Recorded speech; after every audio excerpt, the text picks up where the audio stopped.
세상에 사는 어간 궁극적으로 추구하는 목적이 무엇입니까? 여러 가지가 있겠지만 한마디로 말하면 평안입니다. 장사를 하거나 사업을 해서 돈을 열심히 벌려는 사람도 돈 많이 벌어서 평안하게 살려고, 공부 열심히 해서 좋은 학교 졸업하고 좋은 직장을 늘려는 사람도 좋은 직장 얻어서 평안하게 살려고, 높은 지위와 권력을 차지하는 사람도 권력의 권좌에 앉아서 평안하게 살아보려는 소망과 기대가 있습니다. 그런데 이상한 것은 바라기는 하지만은 평안이 없습니다. 이것이 우리 인간에게 주어진 비극입니다. 돈 많으면 평안할 것으로 생각한 적이 있습니다. 우리 한국 사람들 그동안 무던히 가난하게 지냈습니다. 밥 한 끼 먹는 게 어려울 때가 있었습니다. 그러게 이제 나 없어진 인사입니다만은 전에는 만나면 인사가 진지 잡수셨습니까? 하는 인사였습니다. 왜? 밥 못 먹는 사람이 많았습니다. 이젠 그때에 비하면 다 넉넉합니다. 그런데 평안합니까? 전에는 아주 가난한 사람의 그 극치의 가난의 극치를 표현할 때 찢어지게 가난하다 그랬습니다. 뭐이 그렇게 찢어지게 가난하나? 요새는 상상도 못합니다만 전에는 한 가정에 식구가 7이고 8이고 있는데 도무지 그 집안에 이불이 한 채밖에 없답니다. 그러니까 할아버지 할머니가 이쪽으로 들어가고 아버지와 며느리가 저쪽에 들어가고 손자가 이쪽에 들어가고 사방으로 들어갈 땐 좀 잔게 들어가는데, 이렇게 날씨가 추워가지고 옷기가 서늘해지면 본능적으로 제만큼 할아버지는 할아버지대로, 아버지는 아버지대로, 아들은 아들대로, 손자는 손자대로 사방에서 이불을 잡아다니니까 이불이 찢어지지. 오죽하면 이불이 찢어질 정도로 가난하겠습니까? 그래서 그때는 그저 돈 많이 쓰면 평안하리라, 가난이 싸움이다, 가난만 벗어나면 되리라 했는데 정말 돈 많으니까 편안합니까? 우리 새 목사님 모시기 위해서 제가 있던 집을 저는 좀 기도원으로 옮기고 그 집을 인테리어업자를 통해서 수리를 했습니다. 근데 그 인테리어업자 만나서 이런 얘기 저런 얘기 하는 중에 제가 그래서 목사, 이거 목사 집이니까 뭐 너무 굉장하게 할 건 없고 저 보통 수수하게, 그렇다고 뭐 너무 떨어지기도 할 것도 없고 좀 성성껏 해주세요. 그랬더니 목사님, 우리 남만 해봐야 고급으로 사는 사람하고는 비교도 안 됩니다. 좀 서울 시내에 고층 100평 넘는 아파트를 살고 있는데 거기 소위 펜트하우스라고 맨 꼭대기층에 있는데 거기 정문을 다 꾸며놓고 100평이 넘고 150평 되고 그런 집에 사는 사람들, 그 아주 고급으로 요새 짓는 건 고급으로 시설을 다 해놨습니다. 근데 그거 다 마음에 안 든다고 해서 다 뜯어버리고 새 것으로 하는데, 한국에 수입해 들어온 가구들 많다 해서 인테리어업자, 가구업자들 데리고 여기저기 아무리 다녀봐도 마음에 드는 것 없다고 해서 비행기표 사가지고 이태리로 가서 이태리에서 디자인을 해가지고 주문해 오는데 거의 몇십억이 될지도 모릅니다. 그만큼 해놓고 사는데 이건 아무것도 아닙니다. 화장실에 타일을 붙이는데 타일 한 장에 97만 원짜리입니다. 한 장에. 그만하면 짐작할 수 있겠죠. 어떤 분이 그러더라고요. 한 집에 갔더니 아주 참 재벌리세로 넉넉하게 사는데 집을 구경했더니 침실에 가보니까 침대가 1억이 넘는 엄청난 비싼 침대를 대리해서 주문해 왔는데 자세히 보니까 그 머리맡에 조그만 스위치가 하나 달려 있어서 요건 뭡니까 했더니 그분이 깜짝 놀라면서 그 웬만한 사람 못 봤는데 어떻게 선생님 보셨어요? 그래서 눈에 띄니까 봤네요 했더니 뭐 느끼시겠지만은 우리 집에는 2중, 3중, 4중으로 이 보안장치가 잘 되어 있기 때문에 강도는 절대 얼씬도 못합니다. 그러나 만일의 경우를 생각해서 설계한 건데 우리 현관을 지나고 응접실을 지나고 식당을 지나고 침실까지 들어왔다 하는 걸 생각해서 자다가도 강도가 들어오면 요 보이지 않는 조그만 스위치 요걸 누르면 침대가 그대로 지하실로 뚝 떨어져 가지고 대기하고 있던 자동차 타고 도망가기 실이 그렇게 설계된 겁니다. 여러분 댁에 침대에 비 있으면 편안한 줄 믿으시기 바랍니다. 돈이 평안을 주는 게 아닙니다. 권력은 어떻습니까? 혼자에 앉으면 편안할 것 같기에 천만입니다. 올라가면 올라갈수록 불안합니다. 우리나라 청와대 대통령 있는데 편안할 것 같죠? 수천 명이 경호를 하고 있으니까. 그러나 저는 그 대통령들 사는 거 잠깐 좀 보았습니다만 편안하지를 않았습니다. 전에 박정희 씨는 대통령 됐다가도 옆에서 바시락 소리만 나도 깜짝 놀랐습니다. 회의실에서 보통 회의하지 않고 이젠 다 허물어버렸습니다만은 청와대 안에 안가라고 있지 않았어요? 편안한 자, 집 같자, 안전한 집, 편안한 집. 그래서 그것도 극비리에 5채가 있었는데 여기서 했다 저기서 했다 누구도 모르게 했는데 박정희 씨가 시해당할 때 어디서 당했는지 아세요? 어느 안가에서. 안기부장한테 시해당했어요. 권력이 편한 자리가 아니에요. 노태우 씨가 대통령 된 다음에 그 부인이 한번 비서실을 통해서 전화가 와서 목사님 점심 한번 영부인께서 대접하고 싶다고 해서 한번 그러자고 해서 이제 청와대를 늘 찾아갔더니 골목골목을 해서 한 방에 들어모시더라고. 잠깐 앉아있느라니까 그 영부인이 들어오신데 난 처음 보는 분인데 목사님 오셔서 감사하다고 하면서 이제 어떤 방에서 난 대접한다고 식사를 잘 대접해요. 그래서 내가 그래서요 전두환 씨 때는 사모님을 통해서 콩밥을 먹었는데 이렇게 영부인께서 나를 잘 대접해 줘서 고맙습니다 했더니 아주 얼굴이 빨개지 목사님 사정 알면서 왜 그러세요? 우리는 편안한 줄 아세요. 그래서 매일 한같이 전화가 오는데 너 어떻게 대통령 된 거 아니야? 너 어떻게 대통령 된 거 아니야? 그러면 전화 오는데 우리 다 듣지요. 우리 대통령 불태우라는 거 다 듣지요. 그냥 오죽하면 불태우가 되겠어요. 그래서 내 그 부인하고 단둘이 앉아 밥 먹는데 난 뭐 내 아내 외에는 여자하고 단둘이 앉아 먹어 본 적이 없습니다만 대통령 부인이 앉아 먹는데 혼자고 또 앉아 먹는 거 아니고 옆에 경호원이 쫙 돌아서 있더라고요. 사람들 세워놓고 밥 먹으려니까 소화가 안 되더라고요. 권력의 자리가 편안한 자리가 아니 절대로 아닙니다. 김영삼 씨 대통령 된 다음에 주일날 하루 좀 와달라고 해서 갔더니 5 식구 모아놓고 설교를 해달랬는데 처음으로 5 식구 놓고 내 원고 설교하긴 처음입니다. 설교 다 하고 나니 목사님이 죄송해요. 이거 뭐 내가 장로 주제에 주일날 교회 못 나가고 목사님 모시고 예배 드리게 된 거 대단히 미안한데요. 내가 대통령 끝나야 교회를 나갈 수 있어요. 나 혼자 나갑니까? 경호원들 수백 명 오는데 이게 무슨 예배 분위기가 됩니까? 그래서 대통령 끝나고 나가려고 그래요. 그랬습니다. 이 자리에 경호원 모시고 온 분 있으면 한번 손 들으세요. 아무도 없어요? 여러분 편안한 줄 믿으시기 바랍니다. 경호원 가리고 다니는 게 편안한 자리가 아닙니다. 돈이, 권력이 우리에게 참 평안을 주는 것 아닙니다. 참 평안이 어디 있습니까? 환경이나 물질의 조건이 있는 것 아니라 우리 마음에 있습니다. 그래서 예수님은 말씀했습니다. 내가 너희에게 평안을 끼치노니 곧 나의 평안을 너희에게 주노라. 내가 주는 평안은 세상이 주는 것 같지 아니하니라. 세상이 주는 평안은 완전한 평안이 아닙니다. 참 평안이 어디 있습니까? 우리 마음 안에 있습니다. 그러면 어떻게 우리 마음의 평안을 누릴 수 있습니까? 첫째로 하나님과 바른 관계를 맺어야 합니다. 우리 사람은 누구를 막론하고 다 자물주 되시는 하나님의 창조함을 받은 피조물입니다. 피조물된 우리 인간은 창조주 되는 하나님과 바른 관계를 맺어야 합니다. 그런데 이 관계가 그만 깨지고 말았습니다. 왜? 죄는 우리와 하나님과의 관계를 파괴시켰습니다. 그러므로 그 순간부터 불안과 공포가 찾아왔습니다. 창세기 3장에 보면 인류가 어떻게 타락한 모습을 기록한 것을 볼 수가 있는데 하나님이 에덴 동산을 다 창조해 놓은 다음에 너희는 이 과일 사철 맺는 과일을 먹고 영생하라. 단 저 가운데 있는 선악을 알게 하는 과일을 먹지 마라. 먹는 날은 정령 죽으리라 말씀했습니다. 하나님 어디 가시고 아담도 어디 자리를 비웠는데 하와 여자 혼자 남아 있었습니다. 그런데 뱀마귀가 찾아왔습니다. 보통이 아닙니다. 얼마나 영리하고 영악하고 교활한지 모릅니다. 어떤 책을 읽으니까 마귀의 IQ는 1000이나 우리하고 단위가 다릅니다. 1000마디가 너희가 다 먹지 말라고 하더냐? 몰라 모르고 아닙니다. 다 압니다. 그러나 이 여자 충동시키기 위해서. 그때 이 여자가 뭐랬어요? 이거 다 먹어도 괜찮은데 저 가운데 선악을 알게 하는 과일을 먹지 말라고. 그리고 만지지도 말라고. 먹는 날에는 죽을까 한다고 말했습니다. 이 말이 하나님 말씀과 비슷해 보이지만 따지고 보면 아주 다른 말입니다. 하나님 먹지 마라. 그런데 이 여자는 뭐랬어요? 먹지도 말고 만지지도 말라고 그랬다. 불만입니다. 목회를 해보면 교인들이 와서 말하는데요. 목사님은 권사님이 이러는데 목사님 집사님이 그러는데 하는데 가만 듣고 보면 다 제 말이요. 불만 있는 사람 자꾸 가다 말을 못합니다. 또 하나. 이거 먹으면 정령 반드시 죽으리라. 그런데 이 여자 뭐랬어요? 죽을까 하노라 한다 그랬어요. 말이 아주 다릅니다. 반드시 죽는다고 했는데 이 여자는 죽을 수도 있고 안 죽을 수도 있다. 우리 함경도 사투리를 말하면 죽을 똥 말똥 하다 그 말이에요.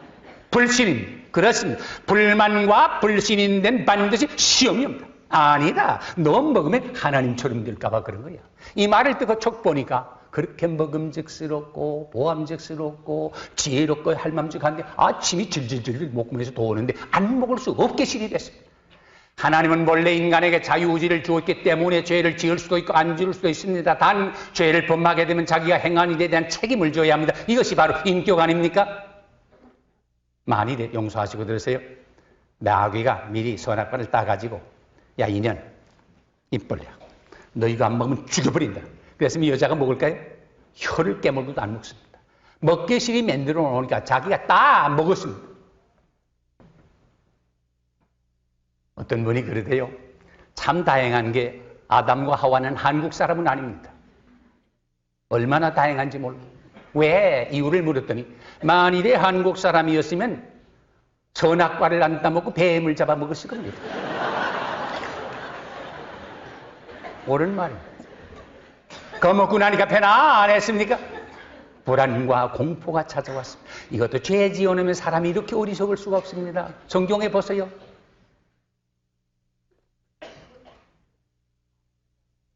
앞을 가리는 걸 무화과나무 잎으로 가렸습니다.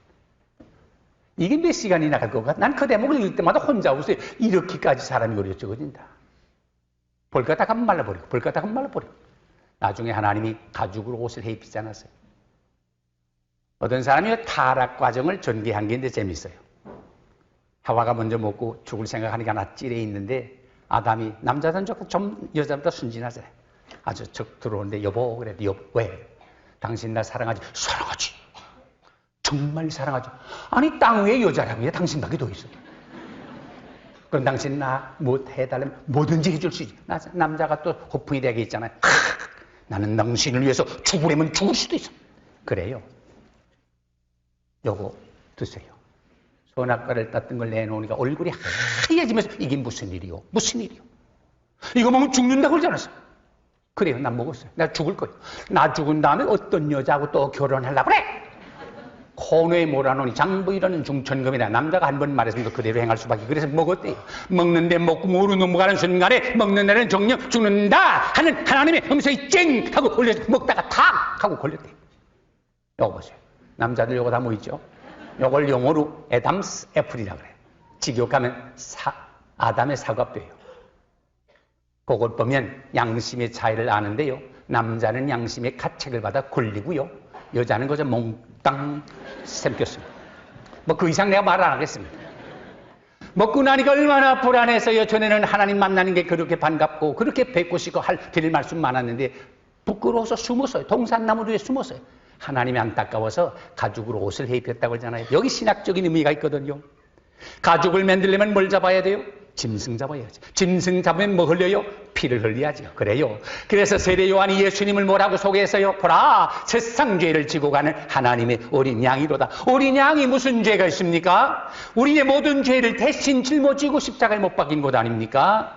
그러므로 예수님이 세상에 오신 것은 좋은 말씀만 주시기 위해서 오신 것 아닙니다. 아름다운 생활의 본만 주시기 위해서 오신 것 아닙니다. 놀라운 기적만 해가기 위해서 오신 것 아닙니다. 하나님과 원수된 우리, 불안과 공포에 떠는 우리를 화목하게 하기 위해서, 화목의 제물 되기 위해서 십자가를 지기 위해서 오셨다는 사실을 믿으시기 바랍니다. 그러므로 우리가 십자가 밑에 나와 우리가 아무리 큰 죄, 아무리 무서운 죄를 지었다고 할지라도 내가 이런 죄를 지었습니다 라고 자백하면 하나님 미쁘시고 우러우셔서 우리의 모든 죄를 사해해 주실 뿐더러 하늘로부터 유회하게 되는 날이 우리에게 임하게 될 줄로 믿습니다. 참된 평안을 원하십니까? 이해가 다 가기 전에 하나님과 나 사이에 맺힌 죄의 땀 다 헐어버려서 주님이 주시는 참 평안을 누리게 되시는 여러분 되시기를 바랍니다. 둘째로 참 평안을 얻으려면 사람과 사람 사이에 화목해야 합니다. 하나님과는 화평해야 되고 사람 사이는 화목해야 합니다. 그러기에 성경 시편에 보면 형제가 연합하여 동거함이 화목함이 어찌 그리 아름답고 선한고 그랬습니다. 아름다운 것 중에 사람들이 서로 화목하는 것처럼 아름다운 게 없습니다. 화평, 화목, 조화, 화음 모두가 화평하고 조화가 이루어질 때 아름답습니다. 우리 성가대가 오늘 아주 아름다운 찬양을 불렀는데 이거 왜 아름답습니까? 화음이 잘 되니까. 전에보다 오늘 보니까 더 잘하는 것 같아요. 화음이 잘 되니까 이렇게 아름답잖아요. 소리는 화음이 돼야 되고 색깔은 조화가 돼야 됩니다. 이것이 하나님의 아름다움입니다. 무지개 색깔이 빨주노초 파란보 7가지 색깔 아니에요? 그러니까 아름답지요. 만일에 이게 빨간색이든지 노란색만 있든지 파란색만 있든지 하면 볼맛이 없을 거예요. 모든 색이 조화를 이루니까 이렇게 아름답지 않습니까? 우리 인간의 세계도 서로가 조화를 이루고 화목해야. 예배당만 아름답게 징그러 되는 것 아니고요. 성도만 많이 모이는 것 가지고 되는 것 아니고 성도 사이에 서로 화목해야 합니다.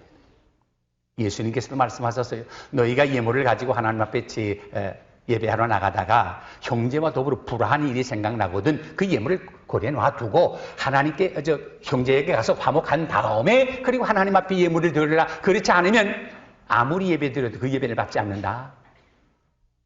이사야 1장에 보아도 그래서요. 형제를 미워하면서 예배를 드리는 거 이건 나 도무지 내게 짐이다. 너희 손에 피를 닦아라. 그리고 예배를 드려라. 내 마당만 밟지 말라. 그랬습니다. 화목. 그러기 위해서 할 일이 뭐예요? 우리 서로가 존중해야 돼요. Respect each other라는 말을 쓰는데 존중해야 돼요. 우리가 다 달라요. 같아서가 아니라 우리가 다 다르지만은 존중할 때 화목이 이루어져요. 전에도 한 번 말씀드렸습니다만 우리 얼굴을 한번 보세요. 이 넓은 이거 이마 운동장 같기도 하고 인천 앞바다 같기도 한데 비가 온다든지 더워서 땀이 난다든지 하면 파도가 치는데 이 눈을 보호하기 위해서 하나님께서 미리 사람의 눈썹을 방파제로 만들었습니다. 만일에 이 눈썹이 없으면 이마에서 땀이 그대로 흘러서 눈이 들어갔어서 뜰 수를 없을 거예요. 그러나 옆으로 결이 딱 누면 밑으로 내려오지 않고 옆으로 굴러 떨어지게 만들려고 한 것입니다. 그래서 땀이 흘러내려오다가도 눈을 보호하게 되는데 어떤 부인들께서 뭐 여기는 그런 분 안 계신 것 같습니다만은 눈썹이 자기 마음대로 생기지 않았다 그래가지고 면도칼로 싹 밀어버리고 제 마음대로 그리는데 이건 참 좀 미안한 표현입니다만은 하나님의 창조의 원리를 모르는 무식한 행위입니다. 하나님은 내 얼굴 구조에 꼭 그런 눈썹이 필요하게 한 건데 이걸 제 마음대로 그린다는 건 이건 있을 수가 없는 일입니다. 눈썹뿐이에요. 그 다음에 눈을 보세요. 깜빡깜빡 하는 거. 요새 말로 말하면 full automatic입니다. 전자동입니다. 깜빡깜빡 하는 게 수동입니까? 자동이지. 가령 보세요. 어두운 데 갔다 밝았다 할 땐 우리도 모르는 동안에요. 공공이 조리개가 렌즈가 넓어져 딱 좁아졌다 갑니다. 밝은 데 가면 좁아지고 어두운 데 가면 넓어져서 빛을 조정해서 볼 수 있게 하는데 이게 만일에 수동이 돼서 밝은 데 가면 저 피라고 그러고 어두운 데 가면 늘 피라고 그저 하루 종일 이다 말고 그러나 넓은 데 가면 넓은 대로 좁은 데 가면 밝은 데 가면 밝은 대로 그저 다 빛을 조정하기 때문에 볼 수 있는 것 아니에요. 모니터를 가면 눈물샘에서 눈물이 샥 넘어가지고 닦아내잖아요. 그 밑에 코를 한번 보십시오. 코는 구멍이 둘인데 왜 구멍이 둘이나? 어떤 분이 그렇게 대답하대요. 감기오면 한 구멍이 막히니까 다른 구멍은 숨 쉬라고 둘다. 저는 그거 동의합니다. 구멍만 둘이면 되는데 왜 콧등은 있습니까? 콧등 왜 있습니까? 그러대요. 안경 쓰라고 그랬다. 하나님이 창조 때부터 안경 씌웠는지는 모르겠어요. 저는 그렇게 생각합니다. 보기 좋으라고. 가령 보십시오. 콧등 없이 번번한데 구멍만 뚝 뚫어졌다 생각해요. 생각만 해도 징그럽습니다. 여러분 관광버스 타고 호남 평야 관광 가는 분 봤어요? 번번한데 볼 거이 없습니다. 그러나 어디 가요? 관광버스 타고 설악산 간다, 내장산 간다, 한라산 간다, 요새 같으면 뭐 백두산 간다, 이제 앞으로는 묘향산 간다, 금강산 간다 다 가잖아요. 높으니까. 위치만 해도 그래요. 이게 이렇게 이렇게 망령이지만 반대로 올라갔다 한 번. 비 올 때 어떡할 거예요? 이런 것만 하면 밤새껏 말해도 안 돼요. 하나님은 우리를 정말 신묘막측하게 만들었어요. 자, 그런데 눈이 아무리 귀하지만 귀가 하는 일을 해요. 귀가 아무리 소중하지만 입이 하는 일을 해요. 모든 지체가 하는 역할이 달라요. 그래서 우리는 서로가 존경해야 돼. 하나님이랑 똑같기를 원하지 않아. 다 달라요. 그러나 존경해야 돼. 그래서 빌립보 4장에 보면 사도 바울이 빌립보 교회에 편지할 때 너희는 주 안에서 하나되라 그랬어요. 화평해야 돼요. 화목해야 돼요. 내가 미워하는 사람, 싫어하는 사람 보면 어때요?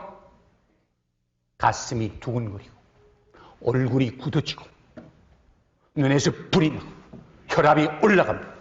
평화가 없습니다. 사랑해야 합니다. 주님이 우리를 사랑한 것처럼 우리가 서로 화목할 때 축복을 받고 평안을 누리게 됩니다. 셋째는 주님이 우리와 함께 계신 것을 꼭 믿어야 합니다. 다윗이 그런 고백을 하지 않았습니까? 내가 비록 사망의 음침한 골짜기로 다닐지라도 해받을 것을 두려워하지 않으면 주께서 나와 함께 하심이라. 주의 지팡이와 막대기가 나를 안위하시나이다 그랬습니다. 우리가 사는 세상은 문자 그대로 사망의 음침한 골짜기가 될 수 있습니다. 두렵고 떨리는 골짜기입니다. 그러나 절대로 두려움 없이 무서움 없이 편안하게 살아갈 수가 있습니다. 왜? 주님이 나와 함께 계신 것을 믿기 때문입니다. 전에 어떤 곳에서 평화를 상징하는 그림의 콘테스트가 있었습니다. 그 소재들이 되게 비슷했다고 합니다. 한번 상상해. 평화. 잔잔한 맑은 호수가 있고 그 호수 건너에는 푸른 산이 있고 그 푸른 산에는 아름다운 울긋불긋한 아름다운 꽃들이 만발했습니다. 새파란 하늘에는 하얀 구름 한두 점이 뭉게뭉게 지나가고 있습니다. 유리알처럼 맑은 그 호수에 하얀 오리 한 쌍이 미끄러지는 것처럼 헤엄쳐 나갑니다. 되게 이 비슷한 소재를 가진 그림을 평화로 소재로 해서 그림이 출품이 되었습니다. 그런데 그 그림 콘테스트에서 1등 당선한 그림은 그 소재와 너무 반대가 되는 소재였다고 합니다. 하늘이 새카만 폭우가 쏟아집니다. 벼락이 칩니다. 폭풍이 불어닥칩니다.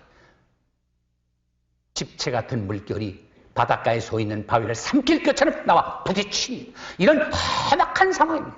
그런데 바닷가에 서 있는 바위를 가만히 보니까 거기에 구멍이 하나 뚫려져 있는데 그 구멍 안에 갈매기 한 쌍이 들어가서 머리를 맞대고 눈을 감고 조용히 잠자고 있는 그런 그림 내용이었습니다. 어쩌면 성경적인 내용의 그림인지 모릅니다. 바람이야 불갔으면 불고 파도야 치갔으면 치고 비야 오겠으면 오고 벼락이야 떨어지갔으면 떨어지고 반복되는 예수 그리스도 안에 있는 사람은 모든 환경과 상관없이 빼앗기지 않는 참된 평안을 누리고 있는 이런 그림이 1등으로 당선이 됐다고 합니다. 그렇습니다. 오늘 우리가 사는 세상에서 환경과 조건이 편안해가지고 내가 마음까지 평안한다고 하는 건 있을 수가 없는 일입니다. 그러나 주님이 나와 함께 계신 것을 꼭 믿는 사람은 어떤 환경, 어떤 처지에서도 평안을 누릴 수가 있습니다. 여러분, 환경이 좋아서 평안을 누리려면 일평생 사는 어간 며칠이 안 될 겁니다. 그러나 주님이 나와 함께 계신 걸 믿는 사람은 어떤 환경, 어떤 조건 속에서도 빼앗기지 아니하는, 변하지 아니하는 참 평안을 소유할 수가 있습니다. 어린애가 엄마하고 같이 잠을 들었습니다. 엄마가 어린애가 잠든 것을 확인한 다음에는 전등을 껐습니다. 근데 어린애가 잠을 자다가 몇 시간을 잔지는 모르지만 눈을 떠보니까 방이 캄캄합니다. 어린애는 겁이 나가지고 무서워서 소리내서 웁니다. 이때 옆에 있던 엄마가 어린아이의 가슴을 똑똑 두드리면서 엄마 여기 있다, 엄마 여기 있다 할 때 울던 어린아이는 엄마가 옆에 있는 것을 의식하는 동안 그렇게 방이 캄캄해도 울음을 그치고 또 마음 놓고 편안히 잠을 계속할 수가 있습니다. 방이 밝아진 게 아닙니다. 캄캄합니다. 여전합니다. 그러나 엄마가 같이 있는 걸 느끼는 아이는 마음 놓고 평안히 잠을 잘 수가 있습니다. 그렇습니다. 우리가 예수를 믿는다고 해서 어둡던 게 밝아진다는 말 아닙니다. 잘 안 되는 게 잘 된다는 말 아닙니다. 여전히 환경과 처지는 같습니다. 그러나 주님이 나와 함께 계신 것을 믿는 사람은 이런 어두운 환경, 두려운 조건 속에서도 두려움 없이 평안하게 살아갈 수가 있습니다. 그러게 성경은 거듭 말합니다. 두려워 말라, 내가 너와 함께함이니라. 놀라지 말라, 내가 내 하나님이 됨이니라. 내 의로운 오른손으로 너를 붙들어주마. 여호수아를 향하여 말했습니다. 강하고 담대하라, 강하고 담대하라, 강하고 담대하라. 내가 너와 함께함. 두려워 떠오는 제자들을 향하여 주님 하신 말씀 기억합니까? 볼지어다 내가 세상 끝날까지 항상 너희와 함께하마. 이 말씀 믿으시면 아멘 하시기 바랍니다. 그러므로 우리가 예수를 구주로 영접하고 하나님을 내 아버지로 모시는 사람은 어떤 환경, 어떤 조건 속에서도 빼앗기지 아니하는, 변하지 아니하는 참 평안이 우리 마음을 점령하게 될 것이고, 이 평안이 나뿐만 아니라 우리 가정뿐만 아니라 우리 교회뿐만 아니라 온 사회에 미치게 될 수 있기를 바랍니다.